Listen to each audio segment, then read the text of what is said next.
And so, the faction who had bested capitulation in the concrete bases outside of Cannon Smoke bested the Colonials once again, and the Sivish continent was forever changed.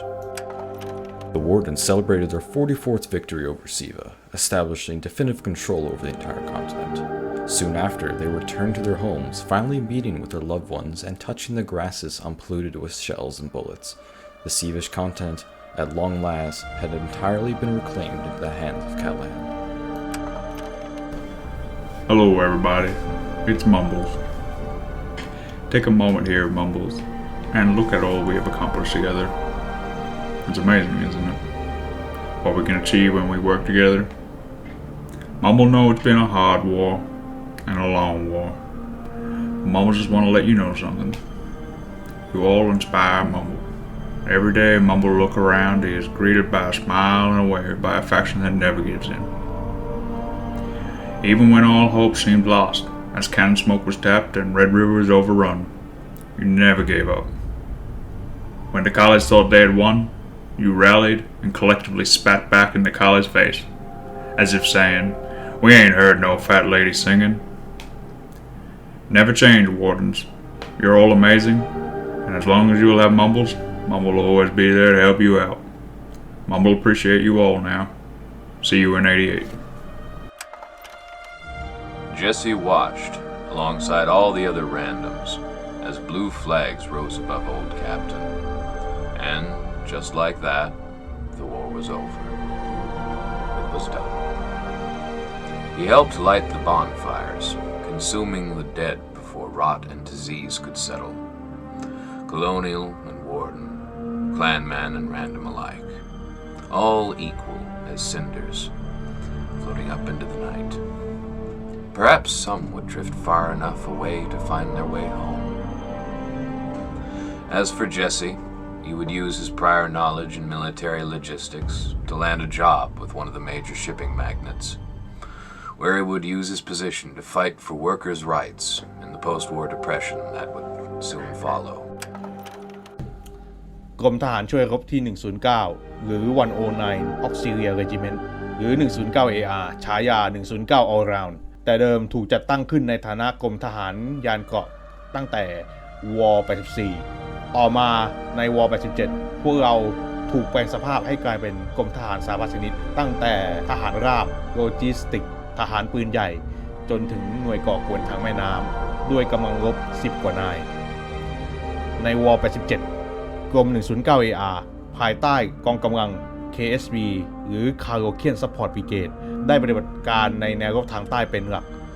โดยเฉพาะในแนวรบอาร์คิเทียโดยปฏิบัติหน้าที่ในฐานะทหารปืนใหญ่และทหารยานเกราะจนกระทั่งกองทัพโคเนียลภาคใต้ได้ทำการรุกคืบหนักกรม 109 AR จึงถูกปิดล้อมที่คาโรไคพร้อมกับ KSB และกองทัพวอร์เดนภาคใต้กรม 109 AR ได้ต่อสู้อย่างกล้าหาญในการปิดล้อมฮอลโลและถูกกวาดล้างไปกรม 109 AR ต้องใช้เวลาฟื้นตัวสักพักจนกระทั่งมีการกอบกู้ดินแดนภาคใต้โดยกองทัพวอร์เดนทำให้พวกเราได้กลับมาปฏิบัติการอีกครั้งโดยมีฉายาคือกองทหารผีผลงานสุดท้ายของ 109 AR คือการเข้ารบในแนวรบทูมินัสในฐานะทหารปืนใหญ่และทหารยานเกราะ War 87 ถือว่าเป็นช่วงเวลาที่น่าภาคภูมิใจที่สุดสำหรับ 109 AR แต่ก็เป็นสงครามที่ดูดกลืนพละกำลังไปมากดังนั้นใน War 88 พวกเราจะอยู่ในสถานะพักฟื้นแต่สมาชิกบางส่วนจะทำการรบต่อไปในฐานะกองกำลังแรนดอมพวกเราภูมิใจและยินดีที่ได้รับใช้องค์คาราฮานและจักรวรรดิวอร์เดน Callahan's legion bore across the once flourishing territory we now refer to as the Deadlands,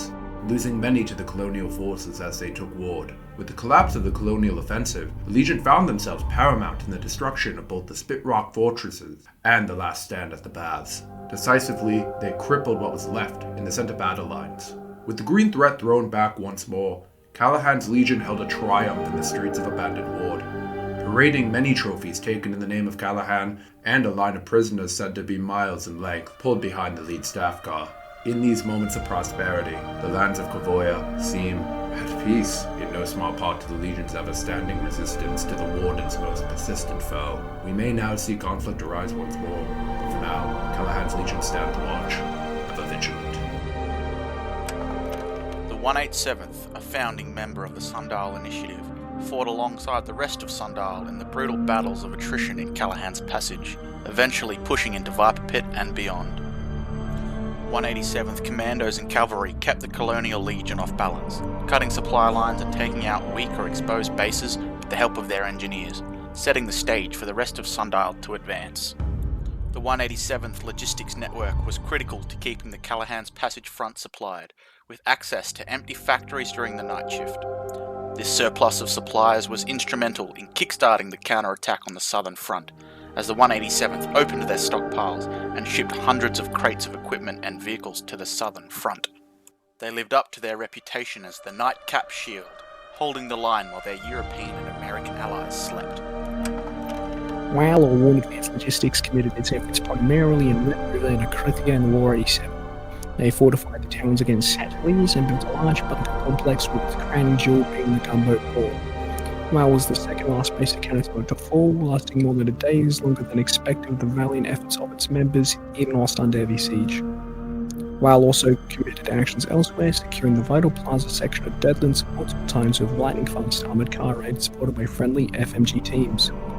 as well as being one of, if not the first clan to break through mortars concrete in a frontal assault. Whilst plans for War 88 include fortifying key towns and upscaling the prototype gunboat port from War 87 to gargantuan proportions. As radios crackled to life all across Siva with the news of the colonial surrender, many cheered and celebrated in the streets. Colourful confetti was tossed from bombed-out homes, and banners were strung across the wide streets. Children played and birds started to sing once again, but one group stood alone, away from the noise and celebration, in a motionless silence. Only the collective breathing through their gas masks illuminated the life within them. The mood was somber among them, not for the loss of friends and family, but for those still standing who had not found death in the name of Callahan. The people of Siva were free of conflict, and once again looked not with pride and thanks at these men, but shame and fear for what they had unleashed upon the enemy. So it was that those feared by the enemies of Siva, and the citizens of the nation itself,